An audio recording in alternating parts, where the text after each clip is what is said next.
cuma 78 menit operasi kilat Kopassus dan Kostrad serbu markas pemberontak di Papua. Hanya dalam waktu 78 menit, Jumat pagi menjadi kisah heroik Angkatan Bersenjata Indonesia. Satu tim pasukan Paroko Kopassus yang berjumlah 13 orang menyerbu kelompok kriminal bersenjata di area Kimberley, Papua. Anggota kelompok bersenjata pun kocar-kacir dan pasukan Kopassus pun berhasil menyelamatkan 347 orang sandera yang ditawan kelompok kriminal tersebut. Dalam aksi bertajuk Operasi Raid dan perebutan cepat area Kimberley, Papua ini, pasukan Kopassus di backup anggota Yonif 715 Rider dan Tontaipur Kostrad Kapendam 18 Cendrawasih. Kolonel Int Muhammad Aidi dalam rilisnya menuturkan pukul 07.00 pasukan mulai bergerak ke arah posisi kelompok kriminal bersenjata yang sedang berkumpul. Kemudian pukul 07.45 suara ledakan dibunyikan dan seluruh anggota sniper langsung melakukan penyerangan terhadap kelompok kriminal bersenjata yang sedang berkumpul di kandang babi di daerah Utikini.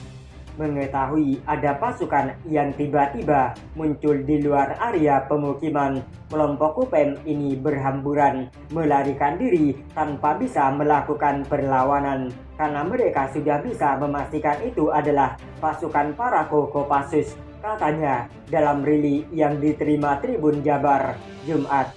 Menurut Muhammad Aidi, pada pukul 08.18 seluruh area Kimberley berhasil dikuasai anggota TNI. Pangdam 18 Cendrawasih kemudian memerintahkan pasukan untuk bergerak menguasai pos-pos pengamanan separatis TPN-OPN. Dalam waktu 78 menit, seluruh area pun berhasil dikuasai dan para separatis melarikan diri ke hutan dan gunung, kemudian mengeluarkan tembakan dari jarak jauh.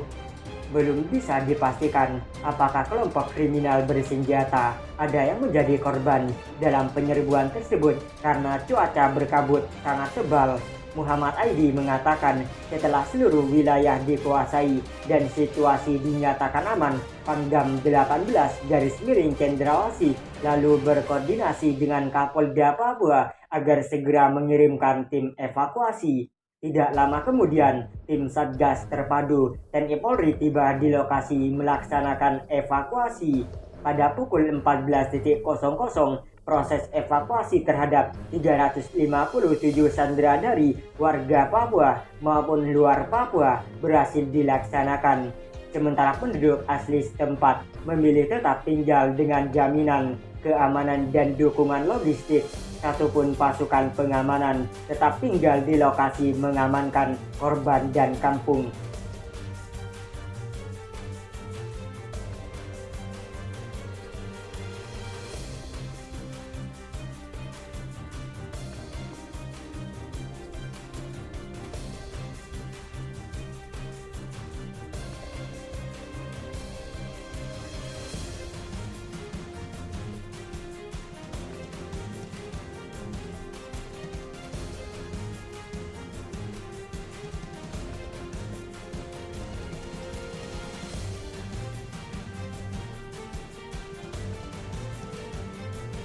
Dalam gulita, pasukan TNI Polri serbu markas KKB Papua, kelompok Eganus Kogoya.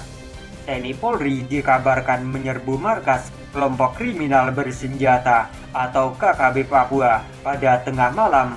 Aksi penyerbuan dalam gulita ini dikabarkan media asing yang bermarkas di Selandia Baru, yakni Radio New Zealand. Penyerbuan markas Eganus Kogoya tersebut berlangsung Kamis 23 Maret 2023. Radio New Zealand melaporkan 3 orang tewas dalam bentrokan bersenjata. KKB pimpinan Eganus Kogoya merupakan kelompok yang menyandera pilot Susi Air. KKB pimpinan Eganus Kogoya merupakan kelompok yang menyandera pilot Susi Air Philips Martens. Operasi pasukan Indonesia dilaporkan digelar pada Kamis 23 Maret 2023 pukul 01.00 dini hari waktu setempat.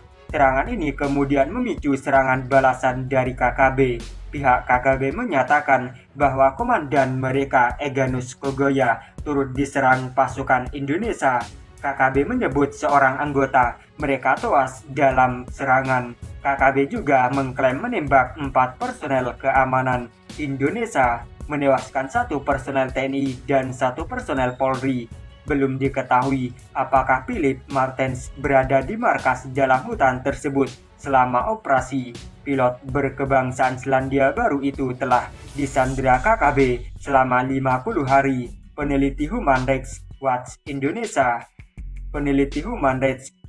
Indonesia Andres Arsono mengaku telah memverifikasi kabar penyerangan tersebut. Ia menyebut terdapat beberapa kali bentrokan antara aparat keamanan dengan kelompok bersenjata Papua. Saya telah memverifikasi pernyataan tersebut dengan mengecek apa yang telah dilaporkan polisi Indonesia dan orang Papua, kata Andres dikutip RNZ. Dapat dikonfirmasi bahwa ini dimulai dengan serangan ke apa yang disebut markas Tentara Pembebasan Nasional Papua Barat. Saya kira itu adalah serangan ke persembunyian dalam hutan pada Kamis 23 Maret pukul 01.00.